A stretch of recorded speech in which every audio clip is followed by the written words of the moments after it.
Alejandro Luna Ramos, del Tribunal Electoral del Poder Judicial de la Federación.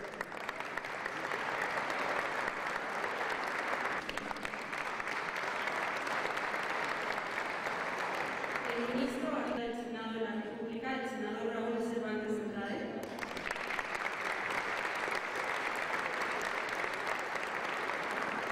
El presidente de la Junta de Coordinación Política del Senado de la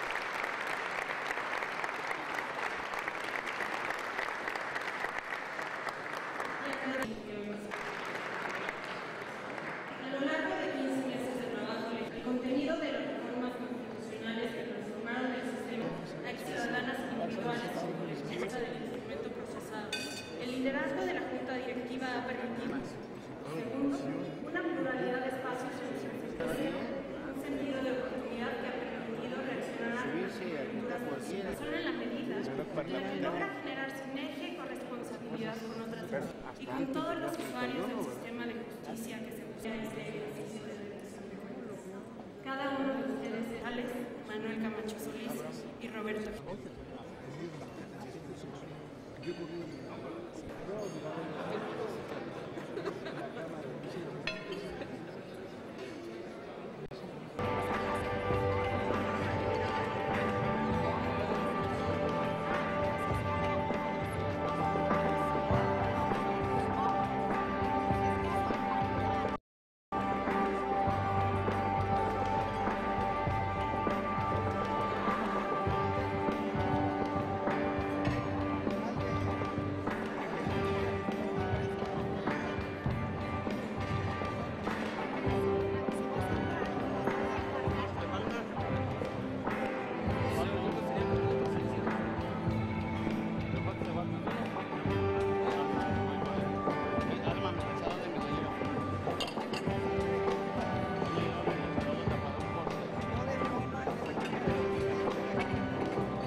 presentan en menos de 5 minutos.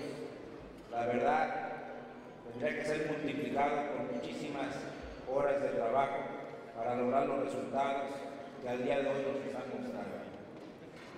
Realmente quiero decir a cada uno de sus integrantes que gracias al trabajo que ellos llevaron a cabo, hoy podemos decir que ha sido uno de los años más productivos, no solo de la Comisión de Justicia, sino de todo el Senado de la República.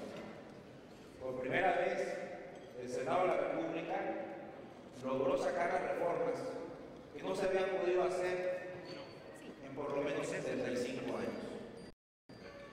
Muchas de ellas habían sido un reclamo de distintas fuerzas políticas los últimos 40 años y algunas otras que habían sido propuestas una vez que se dio la transición en nuestro país y por alguna razón no se pudo lograr el consenso necesario para lograr que estas se hicieran realidad. Por eso creo que es muy importante destacar la labor del Senado en este último año. Hablar de una reforma educativa, hablar de una reforma o una nueva ley de amparo, hablar de una reforma financiera, una reforma de competencia, una reforma político-electoral, una reforma que nadie creía que podíamos llegar a hacer, o por lo menos en los términos en que la hicimos, como fue la reforma de telecomunicaciones. Una reforma que al final del día, y después de tantos esfuerzos, y después de tantas negociaciones, pudimos lograr que fue la reforma energética. Cuando uno menciona cada una de esas 7, 8, 9, 10 grandes reformas que tiene el país, parece muy sencillo, pero ahí es donde es valioso el trabajo de cada una de las comisiones, como la que hoy nos invitan a escuchar el trabajo que han realizado. Son horas de trabajo, horas de negociaciones, horas de correr el lápiz, horas en las que, por supuesto, todas las fuerzas políticas como las que integran esta comisión pueden llegar a lograr un consenso. Hoy el Senado ha sido un referente importante en los cambios de la vida nacional. Hoy el Senado puede presumir ante México y ante el mundo que hemos dejado atrás los senadores y senadoras nuestra posición de oposición irresponsable o de gobierno que concede. Tuvimos que ponernos de acuerdo y dejar a lado nuestras diferencias y nuestras propias iniciativas para revisar las iniciativas de los demás y lograr un consenso entre todos. Ese es el resultado que tiene el Senado. Pero ahí no termina el reto. Todavía nos faltan las leyes secundarias y esa va a ser la labor que tengamos que hacer a partir del 1 de febrero. Sacar las reformas en materia energética, que son casi 20 instrumentos jurídicos. La reforma en telecomunicaciones, la secundaria, que son cerca de 14. Sacar la reforma político-electoral, que estamos hablando entre 18 y 25 instrumentos jurídicos. Sacar adelante la reforma de competencia.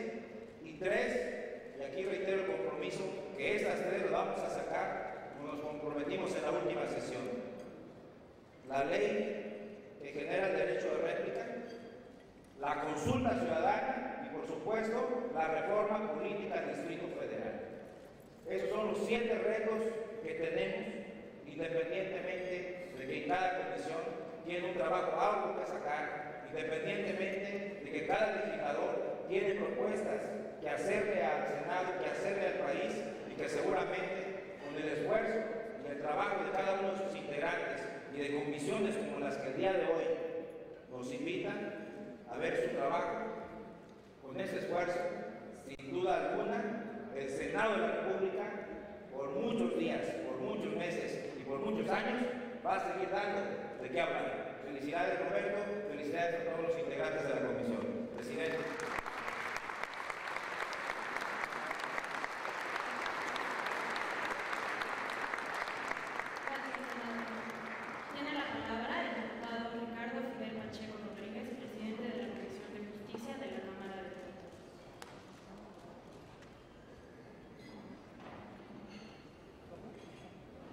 Buenas tardes, señoras y señores.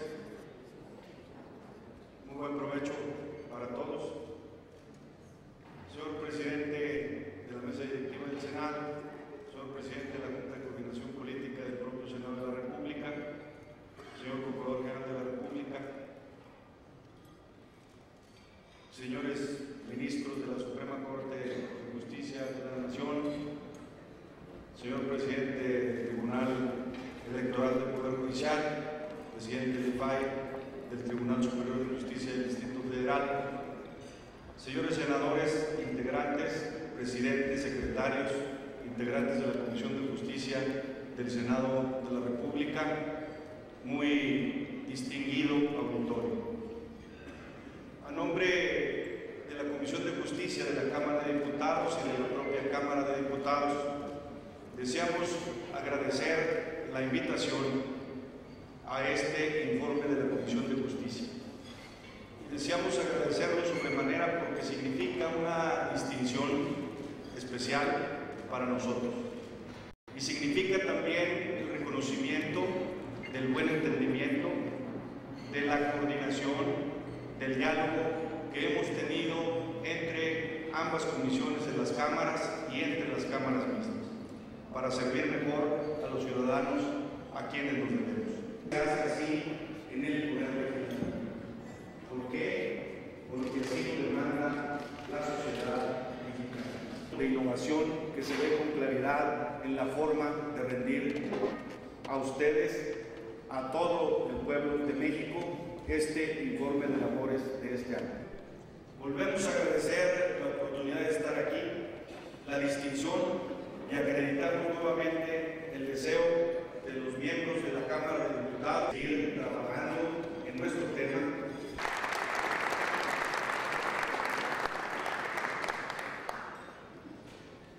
De la Suprema Corte de Justicia, muy distinguidos invitados. Bien por los avances que ya tenemos una minuta del Código Nacional de Procedimientos, de los que están aquí presentes. Sin embargo, debemos hacernos dos preguntas. Una, ¿qué afligen a México? Sabemos que no, pero no son suficientes. El ejemplo lo tenemos en Michoacán, no solo en Michoacán, ahí nos está estallando a todos la crisis de inseguridad e ingobernabilidad. Comparto con ustedes una reflexión. ¿Qué sería una política de Estado para Michoacán? Uno, libertades, que la Constitución y las leyes son consistentes en respeto a los derechos humanos. Dos, para hacer un adecuado diseño institucional y abordar las reservas morales indispensables de los funcionarios honestos y de la sociedad para acudir al rescate del orden constitucional en Michoacán. Pienso que es necesario, urgente y posible. Muchas gracias.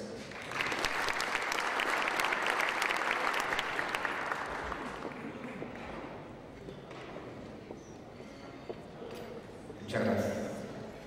Señor presidente, señor presidente del Senado, señor presidente de la Comisión, señores senadores de la Comisión, señores ministros, señores magistrados, señor presidente del Tribunal Superior de Justicia, FAI, señor diputado, presidente de la Comisión de Justicia de la Cámara de Diputados. Déjenme primero que nada darles las gracias por mucho por invitarme a compartir con ustedes un informe a los ojos de todo el mundo. Muchas conclusiones, de mucho trabajo. Ha sido un año de intenso trabajo legislativo y para mí, en lo personal, el trabajo de la Comisión de Justicia de ambas cámaras es absolutamente imprescindible en un momento en que el país requiere precisión tanto en la elaboración de las leyes como en su aplicación.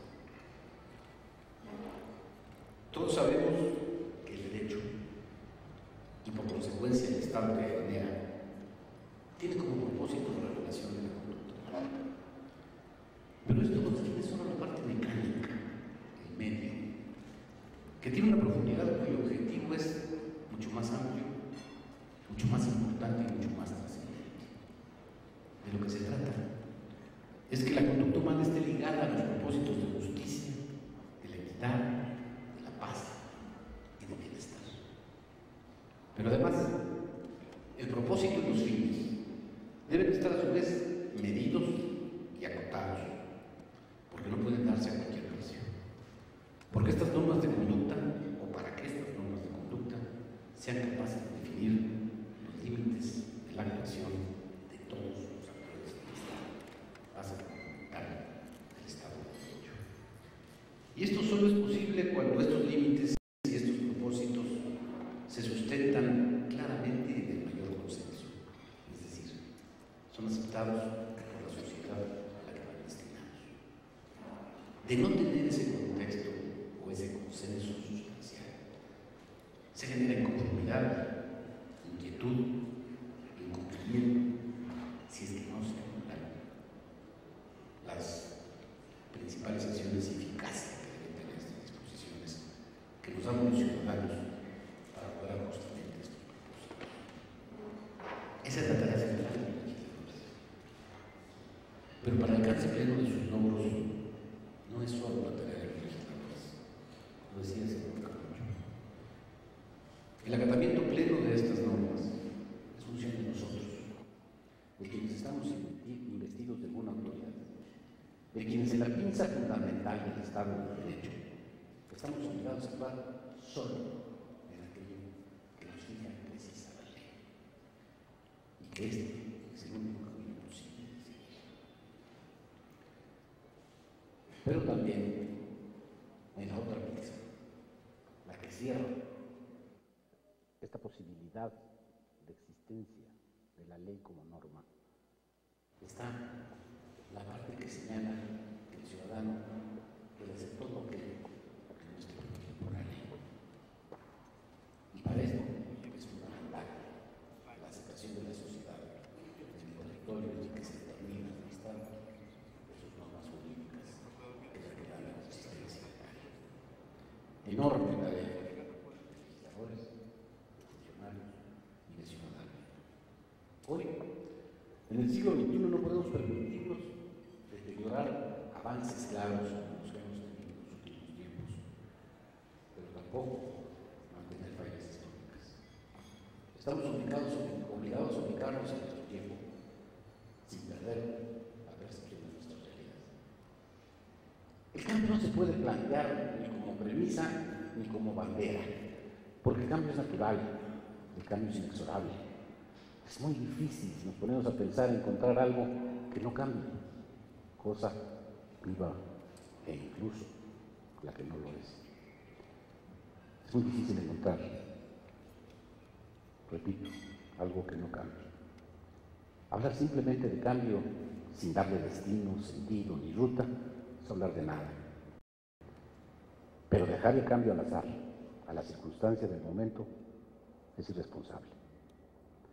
Los estados modernos, prácticamente todos, hemos establecido sistemas para darle destino al cambio, cuyo principio y origen hemos dejado en cuerpos plurales, diversos, que recogen, o que debieran recoger, en representación de esa pluralidad, los puntos de consenso, la razón de las razones.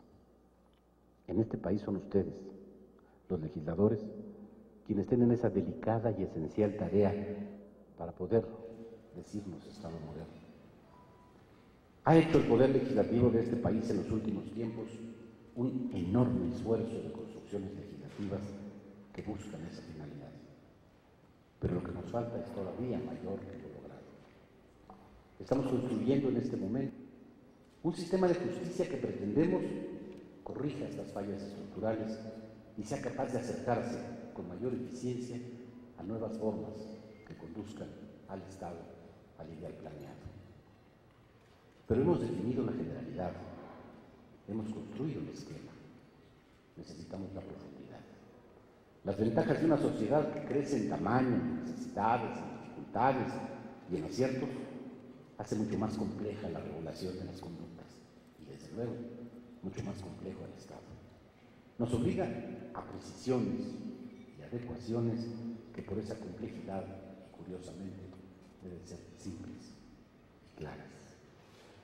Definimos ya la necesidad de transparencia en los procesos, de protocolos de conducta, de certeza. Falta precisión. Y esa es la tarea que ustedes ya señalaron tienen para la segunda etapa en las leyes secundarias en cuanto a las tareas específicas de cada órgano. Ustedes han aprobado ya la minuta de un nuevo código de procedimientos penales único para todo el país, enorme avance que ejemplifica con claridad lo antes planteado. Un solo código en lugar de 33 y con la suficiente flexibilidad para que las diferencias naturales de cada región tengan espacio. Pero como todo lo nuevo, como todo cambio, requerirá de normas nuevas que precisen tareas, que definan con claridad no solo la autonomía, por ejemplo, de la Fiscalía, sino sus alcances. No solo la ubicación de los cuerpos policíacos, sino la coordinación y comunicación de estos con el Ministerio Público, el papel de los defensores de oficio y también el papel de las entidades particulares. Le hemos dado a los jueces mayor discrecionalidad en el ejercicio de su función con el propósito de lograr que la ley y la justicia caminen por rumbos paralelos. Pero la discrecionalidad debe estar unida a la responsabilidad, al conocimiento y fundamentalmente a la vocación por la justicia. Ello nos obliga a encontrar las fórmulas para que esta discrecionalidad se convierta en un instrumento de justicia real y no vaya a caer en la neutralidad o el estímulo de impunidad. Tenemos que quitarle a la justicia la venda tradicional que hemos puesto en los ojos de su representación, para que ésta sea capaz de ver, para resolver con conocimiento. En síntesis, tenemos que encontrar los caminos más simples para asegurar el propósito fundamental del Estado, la justicia. Una enorme parte de esa tarea ustedes de inicio. La tarea completa a autoridades y a ciudadanos también. Por ello, en este tema no caben banderas, colores de identidad, parcialidades, improvisación, intereses inmediatos o consignas. Esta sí, es tarea de todos. Afrontémosla con la idea clara de que no estamos trabajando para hoy, de que no estamos trabajando para alguien, de que lo que estamos haciendo es construir un mejor futuro y que ese futuro que estamos construyendo esté a la altura de la única medida posible, la aspiración universal de una vida mejor. Muchas gracias por venir.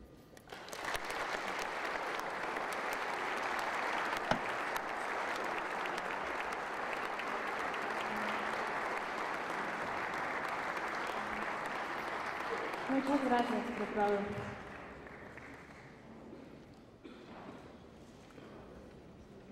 Ahora con ustedes, la senadora Arely. Senador Jorge Luis Preciado Rodríguez, presidente de la Junta de Coordinación Política del Senado de la República. Licenciado Jesús Murillo Caram, Procurador General de la República. Ministro Arturo Saldívar Lelo de la Rea, en representación del ministro presidente de la Suprema Corte. Ministro Jorge Mario Pardo Rebolledo, presidente de la Primera Sala de la Suprema Corte de Justicia. Ministro Luis María Aguilar, presidente de la Segunda Sala de la Suprema Corte de Justicia de la Nación. Magistrado Alejandro Luna Ramos, presidente del Tribunal Electoral del Poder Judicial de la Federación. Magistrado Manuel Aguilis Pelayo, presidente del Tribunal Federal de Justicia Fiscal y Administrativa. Magistrado Marco Vinicio Guerrero Martínez Guerrero, presidente del Tribunal Superior Agrario. Magistrado Edgar Elías, presidente del Tribunal Superior de Justicia del Distrito Federal. Maestro Gerardo Larreaga Rendón, presidente del Instituto Federal de Acceso a la Información y Protección de Datos. Diputado Ricardo Fidel Pacheco Rodríguez, presidente de la Comisión de Justicia de la Cámara de Diputados. Senador Roberto Gil Suárez, presidente de la Comisión de Justicia del Senado. Senador Manuel Camacho Solís, secretario de la Comisión de Justicia. Mis queridos compañeros y amigos de la Comisión de Justicia del Senado, senadora Dolores Padierna, senador David Monreal, senador Benjamín Robles, senador Enrique Burgos, a quienes les agradezco y les reconozco el trabajo que hemos realizado.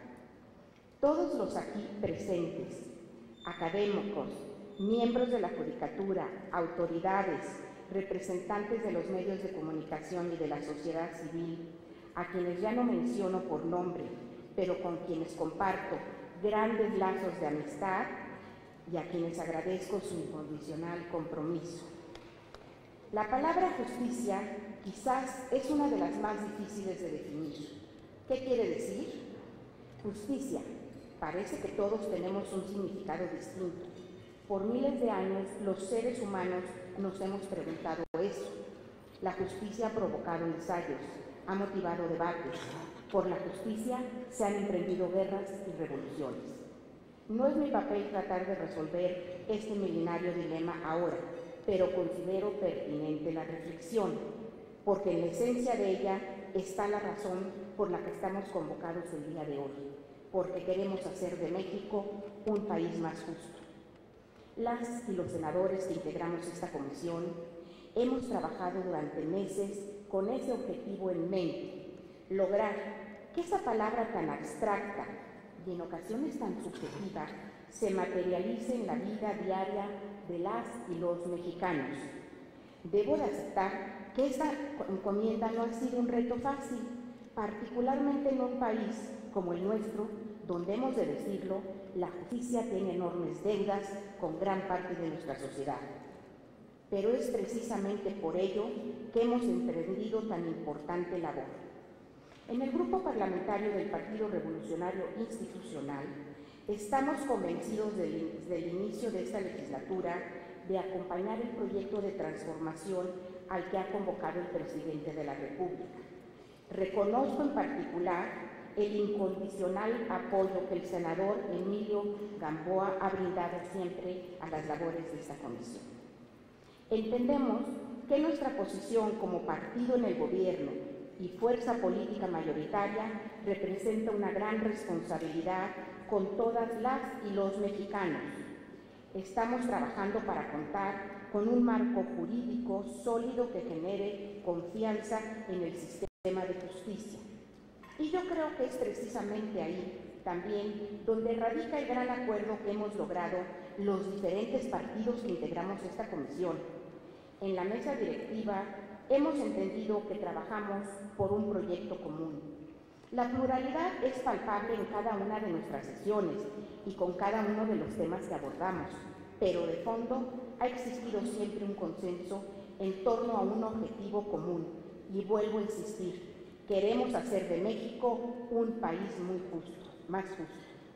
Al senador Roberto Gil y al senador Manuel Camacho les reconozco su entrega, compromiso y el ánimo auténtico de tomar en cuenta todas las ideas en un diálogo abierto y de absoluta igualdad. La pregunta desde el primer día ha sido, ¿qué hacemos para lograrlo?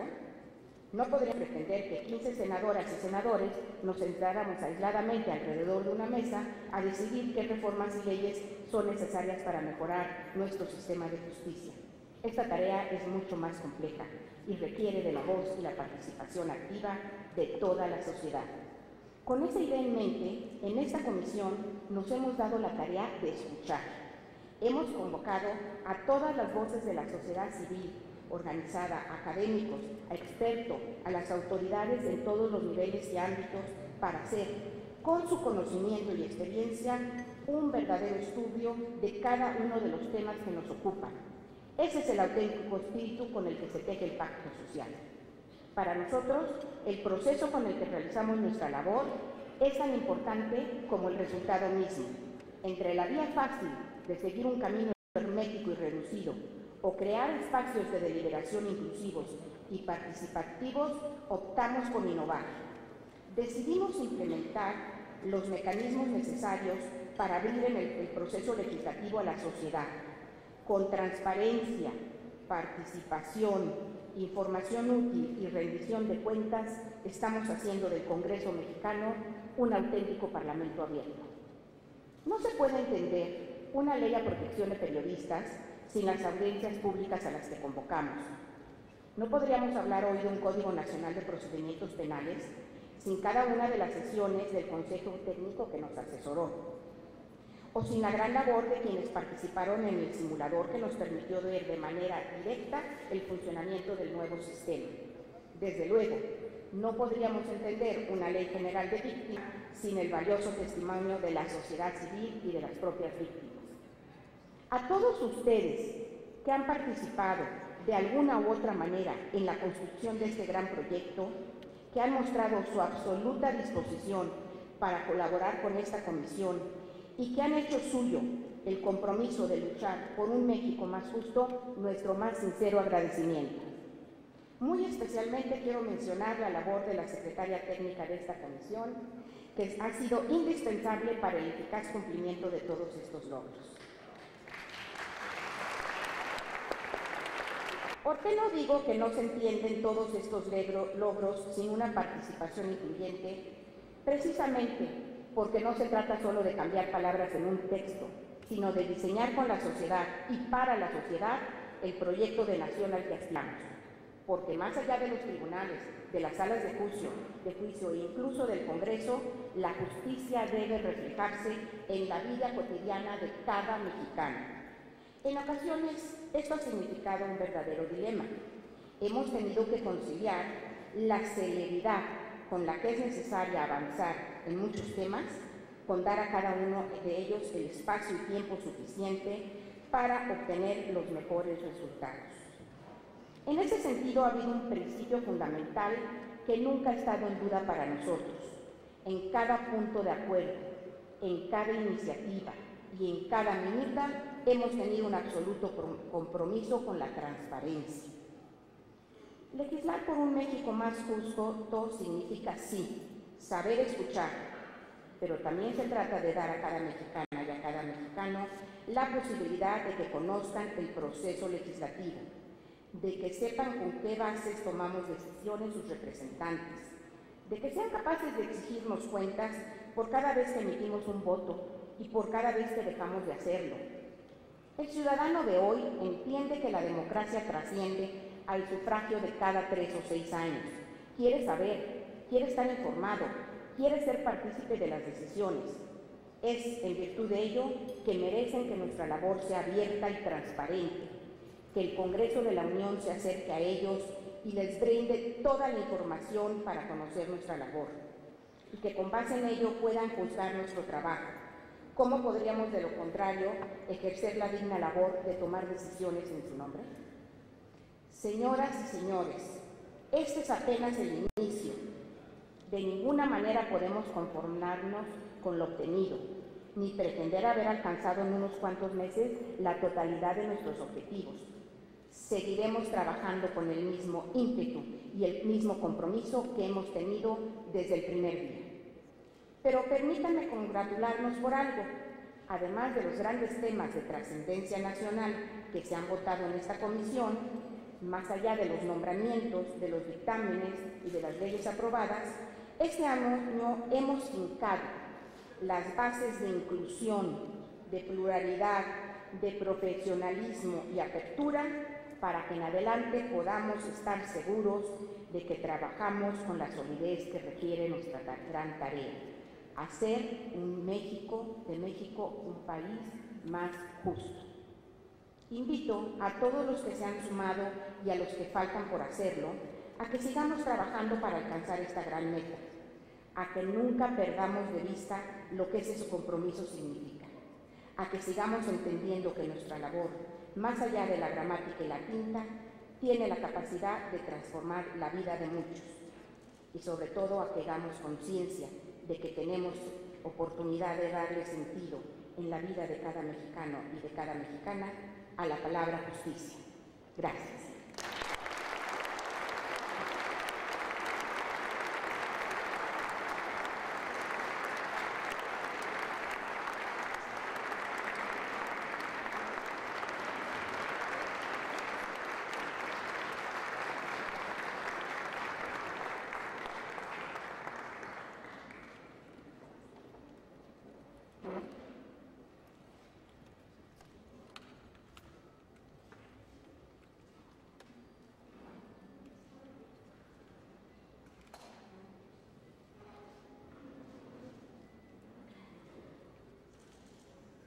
Muchas gracias, senadora. Ahora tiene la palabra el senador.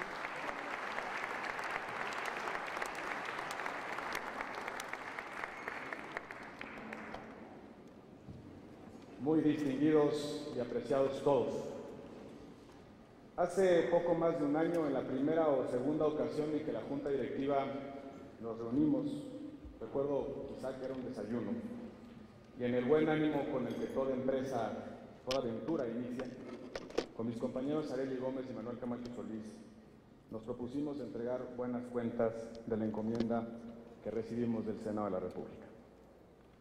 Desde entonces coincidimos en que el anhelo de justicia de los mexicanos debía ser motivo de unidad entre los diferentes y razón para trascender los legítimos intereses partidarios. No exagero al decir que prácticamente hicimos una suerte de juramento republicano. Ninguna coyuntura nos alejaría del objetivo de expandir los derechos humanos y de fortalecer las instituciones que los hacen exigibles, que les dan vigencia material, que los convierten en realidades tangibles para cada uno. Una suerte de leal complicidad surgió entonces.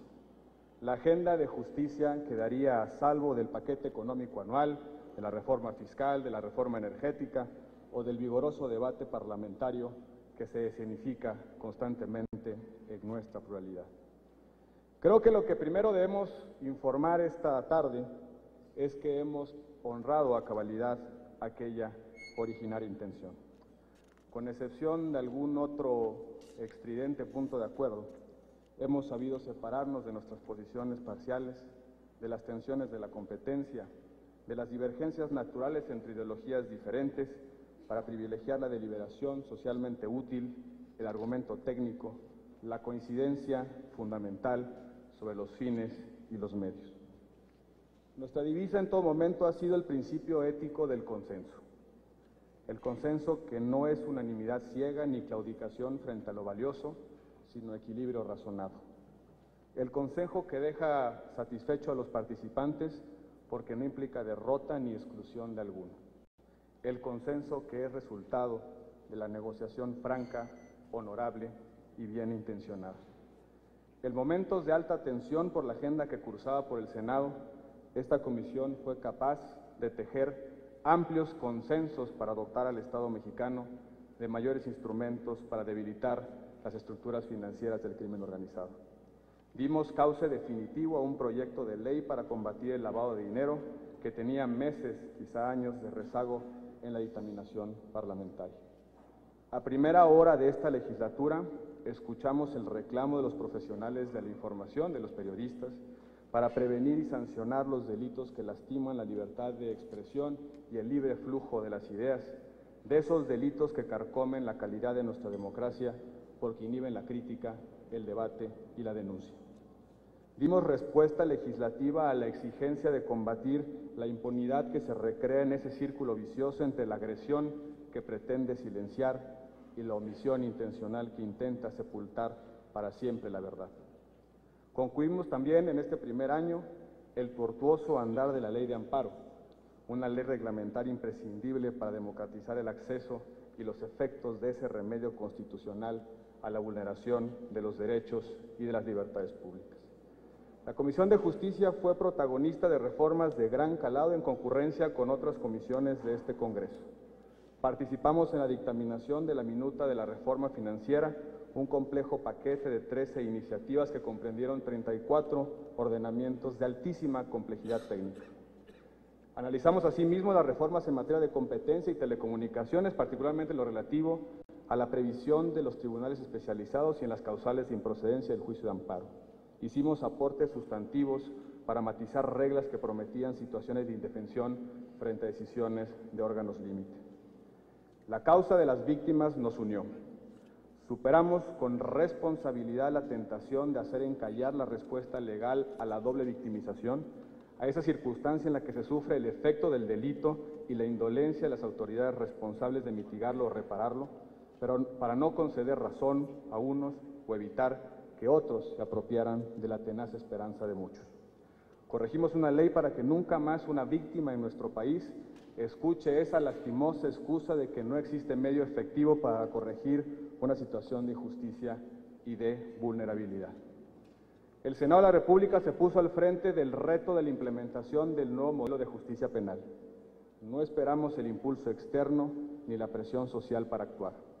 Muy pronto nos dimos cuenta de que la dispersión procesal, consecuencia de nuestro federalismo, dificultaba sensiblemente la tarea de hacer realidad la decisión constitucional de que el delito se juzgue en un contradictorio público, transparente, oral expedito, en presencia de juez y bajo la vigilancia y vigencia de la presunción de inocencia y de los derechos de las víctimas.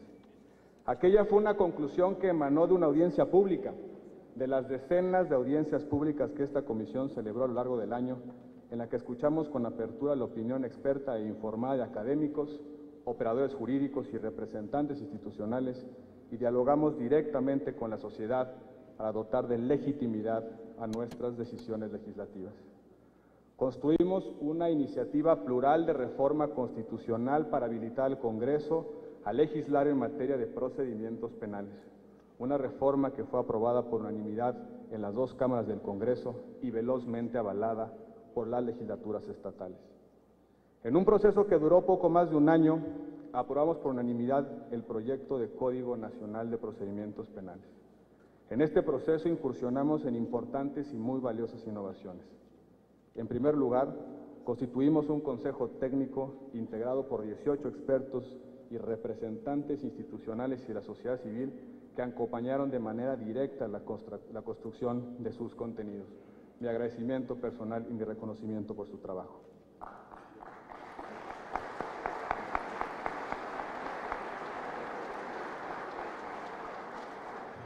En 27 sesiones que representaron cientos de horas de trabajo y de intensa discusión, recogimos aciertos y errores de previas experiencias en la construcción de modelos de justicia penal. Nuestro reconocimiento también a la Procuraduría General de la República por su apertura, disposición e invaluables contribuciones. Fue un diálogo serio, fructífero y sensible a las mutuas preocupaciones que ha concluido en un entendimiento sólido y satisfactorio. Puedo constatar que en la vocación parlamentaria del señor Procurador y de su Procuradora está la clave de ese entendimiento.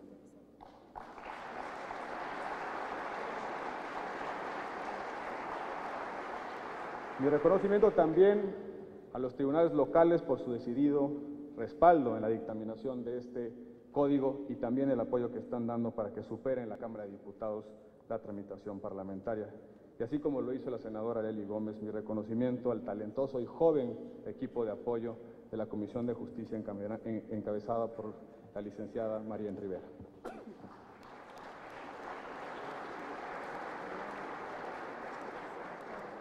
Por primera vez en la historia del Congreso mexicano y los parlamentos del hemisferio, sometimos el proyecto de código a una prueba de laboratorio. Recreamos situaciones de los procedimientos penales con operadores reales, jueces, defensores y fiscales, para detectar fallas y fortalezas de las reglas y figuras comprendidas en esa pieza legislativa. Decidimos no esperar a que la realidad nos revelara la redacción confusa, la consecuencia no esperada o el atajo insospechado a la puerta giratoria. Estoy convencido de que el simulacro de operación del modelo nos alejó de la ceguera de taller en la que habitualmente incurrimos quienes legislamos. Un esfuerzo político y técnico en consecuencia sin precedente que ahora se encuentra en manos de las señoras y señores diputados. Queda mucho por hacer para implementar definitivamente los juicios orales en nuestro país. La magnitud de la tarea pendiente nos exige decisiones prontas y soluciones creativas en términos de reglas, capacitación, infraestructura y financiamiento.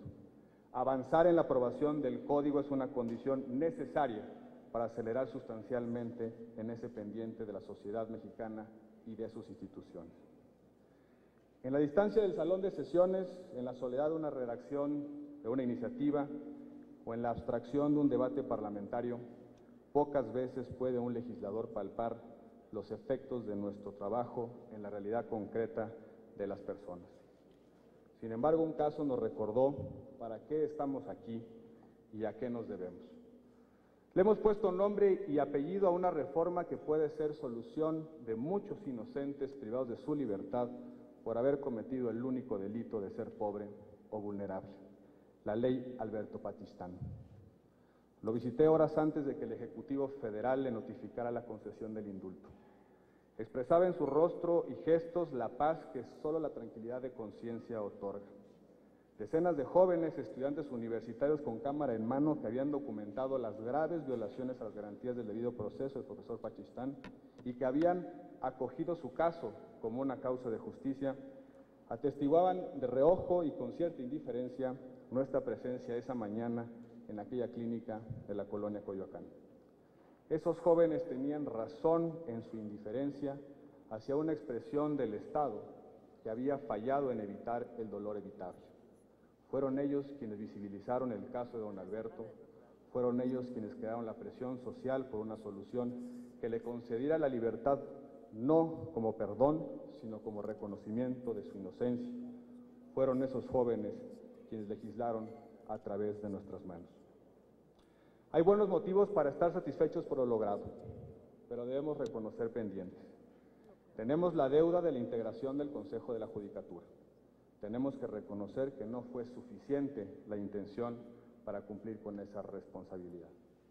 Si bien innovamos en los procesos de auscultación de aspirantes a distintos cargos que requieren la concurrencia senatorial y logramos la aprobación por amplio consenso de 2 ministros de la Corte y una cuarentena de cargos judiciales de procuración de justicia y atención a víctimas, estamos en deuda con el Poder Judicial por los jueces y magistrados cuya realidad depende todos los días de las decisiones del Consejo de la Judicatura.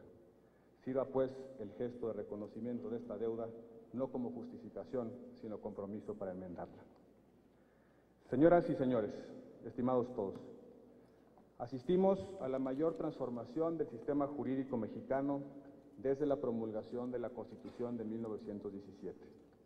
Es en el fondo una evolución de nuestro constitucionalismo, no exento, por cierto, de tensiones, incertidumbres y contradicciones. La Constitución se ha abierto plenamente al patrimonio ético de la humanidad que constituyen los derechos humanos.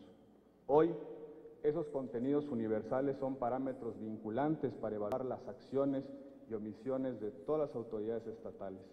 Es derecho interno con todas sus consecuencias.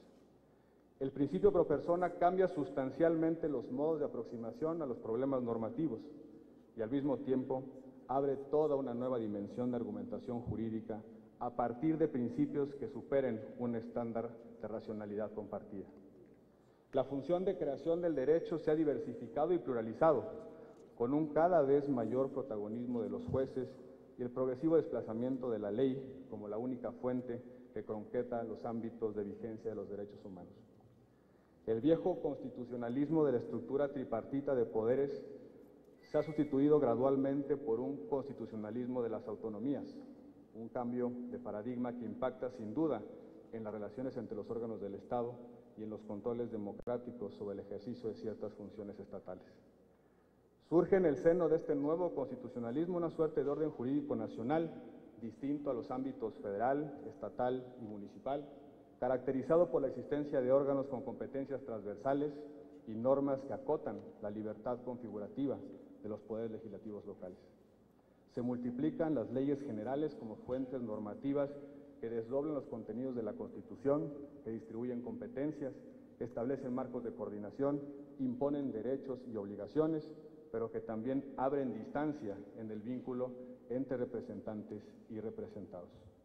Y también esa nueva tendencia de la petrificación de contenidos por la vía del régimen transitorio de las reformas constitucionales, tendencia que, por cierto, refleja una suerte de desconfianza crónica a la dinámica de mayorías democráticas y un peculiar entendimiento de que la Constitución puede imponer directriz al legislador solo por una ocasión. Esa transformación, consciente o inconsciente, es ya un hecho social, político y jurídico. Un hecho que augura que la Comisión de Justicia tendrá en los próximos años trabajo de sobra para no caer en el aburrimiento ni para dar por cumplida la misión. No serán menores los dilemas que deberán resolverse conforme se asienten estos nuevos paradigmas. Pero esos dilemas, sin duda, deben ser enfrentados por el legislador democrático. Dejar a los jueces lo que debe resolver la ley no solo es claudicar al deber, sino también debilitar el sentido de la representación en el que se sostiene el principio democrático. Debemos reivindicar el valor de la ley democrática frente a la Constitución reglamentaria y frente a la Constitución judicializada. Recuperar política y culturalmente ese viejo principio es el camino para reanimar la dignidad de la función parlamentaria, la dignidad y el honor de representar la aspiración de seguridad, justicia y legalidad de todos los mexicanos. Porque la justicia es el primer afán de la política y la política el instrumento insustituible para dar sentido a la justicia. Por su atención, muchísimas gracias.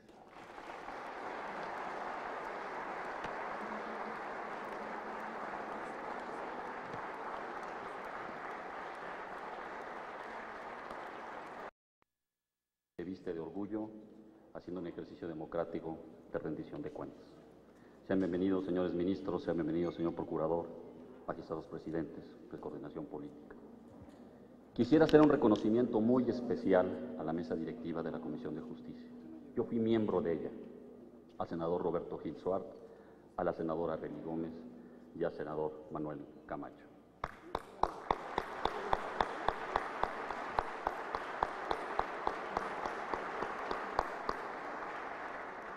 Estoy convencido que la diferencia entre un parlamento y un parlamento que trasciende, nos tenemos que adecuar a las mejores prácticas parlamentarias que hoy se denominan en la comunidad internacional del siglo XXI o parlamentos abiertos. La Comisión de Justicia ha cumplido exacta y precisa esas mejores prácticas de los parlamentos que han sido más desarrollados y que hoy en día el mexicano, el Senado de la República, la Comisión de Justicia ha puesto el ejemplo y muchas comisiones siguen en un plano muy específico. No renunciar a nuestra capacidad de dictaminación como una racionalidad de por qué creas la norma, por qué aceptas una figura, por qué desechas otra, o por qué llegas al convencimiento de que puede haber algo ecléctico que le dé efectividad, primero a un marco jurídico o a una norma constitucional, y después a través o del acto administrativo o del acto judicial, la realidad del sentido de la misma. Si no renunciamos como legisladores, como senadores y senadoras, como diputados y diputadas, a la capacidad de racionalidad en el mismo dictamen, a tener la valentía de decir la intencionalidad, a defender nuestro producto legislativo y a generar un sistema de rendición de cuentas que dé como medición al ciudadano el trabajo efectivo del Senado de la República. Por eso me siento y congratulo lo que ha hecho la Comisión de Justicia. Pero permítanme, con autorización del presidente de la Comisión de Justicia y su mesa directiva, hacerles una reflexión de lo que ha sucedido y está sucediendo en nuestro país, y que aquí está el foro de abogados, aquí está el Poder Judicial, aquí está el Ejecutivo, aquí están los niveles de gobierno, hay órganos autónomos, de lo que significa estar cambiando los paradigmas constitucionales y legales en nuestro amado México. Mi visión es que no teníamos en los instrumentos que están actualmente solo lo que hicimos, una modificación constitucional in extenso de transitorios que marcaran claramente el contenido de las leyes secundarias para que no hubiera el resquemor político de que después con simple mayorías se pudiera cambiar el sentido. Pero por esa misma razón, y llegando a las reformas que son necesarias y en el esfuerzo de este segundo año de ejercicio de la legislatura, tenemos que llevar a cabo realmente el contenido articular constitucional, las reformas en materia secundaria de todas y cada una de las que hemos modificado en la Constitución. Y entonces hemos dado, como resultado, un sistema constitucional que en la materia de derechos humanos estamos a la vanguardia. Casi cualquier académico europeo o el análisis del acercamiento de la mayoría de sus constituciones se basan sobre un concepto, las constituciones de principios, de valores, de fundamentos. En muchas de ellas, finalmente, hasta con esa nomenclatura clara y precisa en capítulo, lo tienen descrito en la Constitución. Nadie podríamos entender al sistema de derechos humanos sin los 4 principios que lo rigen a nivel constitucional. Si nos permitiéramos un romanticismo y nos imagináramos que ese artículo primero no tuviera esos 4 elementos, la racionalidad de la norma, la obligatoriedad del Estado mexicano y la interpretación jurisdiccional no podría ser la misma. En el tema de derechos humanos lo hemos llevado al primer mundo, al mejor sistema neoconstitucional o la constitucionalidad del derecho. Pero al mismo tiempo, por esta variedad de acuerdos políticos de las 2/3 partes y esta forma de generar los transitorios y esta manera de generar una hiperregulación en la Constitución, tenemos en otros rubros no un sistema de principios y valores, sino un sistema hiperreglado desde la Constitución. ¿Es bueno? ¿Es malo? No, era necesario el tránsito. Pero el Senado de la República, todas las fuerzas políticas, tienen firmada una iniciativa que una vez que se acaben las secundarias, se socializará y se invitará a todos los poderes federales, a todos los órganos autónomos constitucionales a nivel federal, los 3 niveles de gobierno, la Academia Real de la Lengua, y a la sociedad en su conjunto, al análisis de que pretendemos a los 100 años de la Constitución generar previo la aprobación de una ley que rija estos trabajos y pretender buscar extraer de la actual redacción esos valores y principios. Yo no entendería la reforma energética, en mi criterio personal, sobre 5 principios que la rigen. No entendería la reforma en telecomunicaciones en 5 principios que gravitan. ¿Y cuál sería el contenido y la realidad de poderlo generar este nuevo sistema? Cambiaría el paradigma para el Poder Judicial en la forma de interpretación, transparentaría. Pero la primera eficacia sería que los derechos humanos y la forma de funcionalidad del Estado en el mismo instrumento le queda claro a todos los ciudadanos qué significa ser mexicano o ciudadano de los Estados Unidos mexicanos. Mi teoría, y compartida con muchos senadores y senadoras, y esto será un camino arduo y ambicioso, es que todos los problemas en México empiezan en la Constitución o acaban en la Constitución. Si nosotros tenemos un generador de un sistema constitucional y hoy hacemos una revisión del sistema jurídico mexicano en el que entendamos desde estudiarlo, ejercerlo, administrarlo, procurarlo o crearlo, en todos esos rubros lo que tenemos que hacer es darle cumplimiento a los principios que nos dimos a nosotros mismos. Sean ustedes bienvenidos y muchas gracias.